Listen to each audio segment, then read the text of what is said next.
in terms of like your future, how far do you think you can go?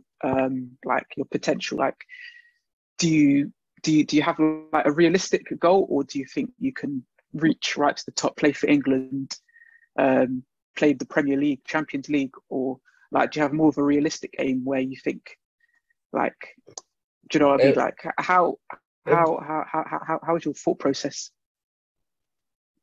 if you ask every footballer, everyone's been playing Champions League and Premier League, but for me, I just take it day by day. I just think, but I turned 22 this year, so I'm saying by 24, I want to be an established championship player.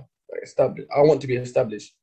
Then from there, you can know what your next move is and etc. So I'll say I think I can play in the Premier League, but before anything, I want to be established. Footballer. I want to have more than 100 appearances. So I know I'm in this game for the long run. You know, so that's my dream goal is to play Champions League, play at the Camp Nou, just the Burnabout, Old Trafford. Then like my realistic target is to just take it day by day. Before anything become an established professional first. Try get to them 100 appearances before anything.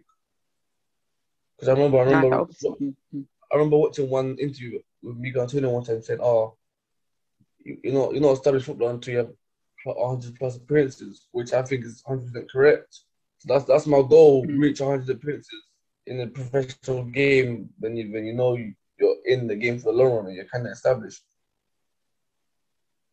definitely. So do you look at like players like Antonio and Balassi, who's obviously come to Borough, who's started off at a similar route to you, like from non-league and like moving up the leagues? Like, do you look up to them because obviously they've got a similar background to yourself? Um, I'll say when I left Tooting, I looked at the Mika Antonio because he done the same route as me from the same exact team. So he went from Tooting to Reading. I went from Tooting to Middlesbrough. So I look at him and see the way he's become from there to now. Right now, he's doing good for himself. He's playing Premier League football. Like he would have thought that after coming from non-league in South London. So I look at the Mika Antonio and his journey, and even Jamie Vardy's journey to the Premier League. Like people say, oh, 25, 26 is too old to make football, but they're showing he's not. They're just showing he's just down to hard work and grafting. So I just wanna just focus on myself, graft every day on the pitch, and be the best I can be. And hopefully, if I add the talent and hard work together, I can achieve good things. 100%. So what do you say then to all these like kids that get like released from academies and stuff? Because so many people want to make it, and you hear all these stories of players that get released, then they lose a bit of love of football. Some even like commit suicide, sadly, and stuff. Like, what kind of advice would you give to the people who like get released? Because it must be hard. Um, just just get ready, just carry on working hard. The opportunities there's 100 plus teams across the country. So if you keep working hard, you're bound to get a team that will like your playing style, the way you play. Like as you said, like people like unfortunately people do commit suicide because football's the only thing they know. Like some people from London, all they know is football. Football basically their second home when they go to the training ground.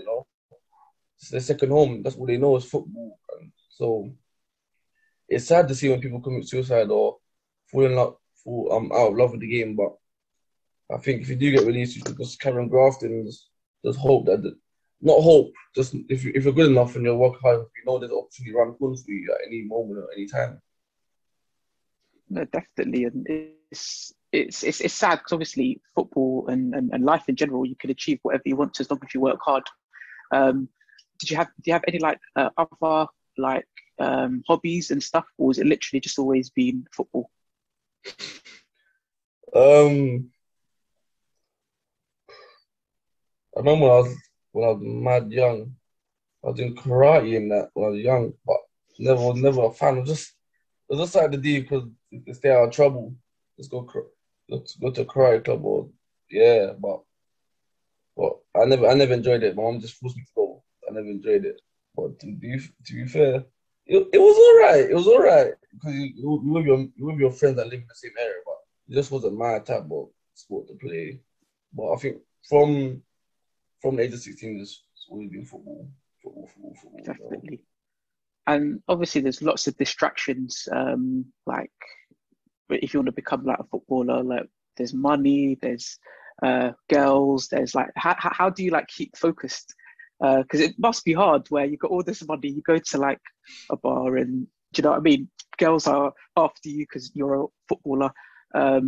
Money's there, you buy like 5 cars. Like how difficult is it to lose like or stay focused and to avoid all that distraction? It's hard, but it's not hard. Like I think if I was in London, so I'll be doing like things I shouldn't be doing.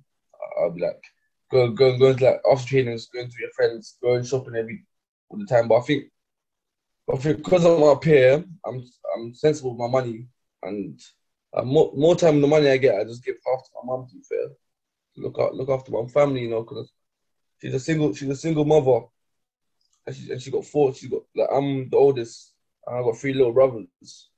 So my mum could look after them, and I got to help her look after my little brothers as well. So like I'll when I get money, I'll put money in my savings, of course, like save up, but I predominantly give her half to help her with things and that.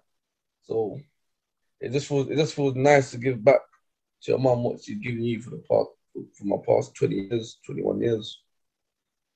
Definitely. And you mentioned you got 3 younger brothers. Are any of them going to be like footballers? Like, are they like into football or are they like into other stuff?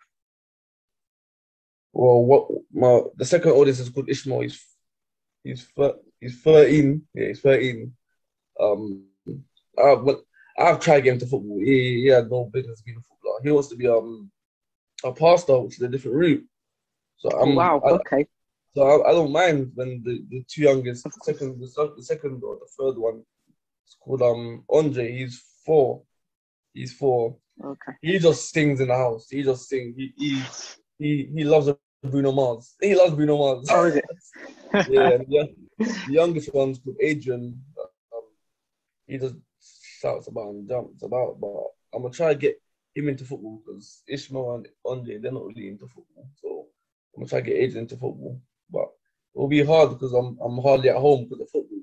You know, like last time I saw my mum and that was probably Mother's Day, but prior before Mother's Day, was probably like 7 months that it's in my family. So it's a sacrifice that you have to make, you know, just better life, better family. Like, once you reach your goal, you do what you're doing what you love and helping everything that you need help with.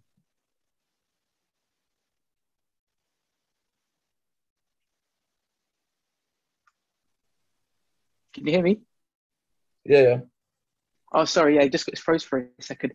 Yeah. So that's obviously sort of decent and stuff. I had the question, but it just froze also. The question. So yeah, do you like watch like football after like when you're not playing, or do you like switch off? Because I know some footballers in their head it's all like focus on football, but when they're off the pitch, they switch off and they do their own thing. Or are you someone that watches football and like like a football fan in general? I'm a football fan, man. I watch football. I don't watch all football. I watch certain teams. Like, because I support United, so I 100% watch United. Like, I watched United yesterday. But I watch, I do watch football. I watch like big games, like teams, like 2 good teams. Like tomorrow I'm gonna watch PSG versus Bayern Munich. I'm a football fan, you know. Like I love watching football. Like even like sometimes I do switch off like after a football game. I don't watch football. I just want to go home and relax. But some days you're thinking, yeah, I want to be a fit today with the boys, you know. Like Super Sundays, you got all the good games and you're thinking, yeah, today's a football, just a chill day and watch football, you know. So nice man to watch. I think it's good to watch football outside of football as well, because you can pick up a few things to improve your game. Because I'm sure that you can pick up good stuff, but also pick up like bad stuff as well. So like there might be like a winger that does something that you think, oh, why is he always like cutting in or whatever, and like little like tactical things. Do you like observe football differently than you did like 5 years ago or whatever when you were like still growing up? Yeah, yeah. I think the way I look at football, when I was thinking like, let's say last season, the best example of a pressing team with Liverpool, no, Liverpool and Bayern Munich are pressing. The kings are pressing. So because when I was we played a certain way, and even in the South now, we play a certain way of pressing. I'll see like how he presses the man, like the cut off a pass, but still in line in his position, so he's not leaving his own position. So I'll look at things like that, like how he presses the man and etc. So compared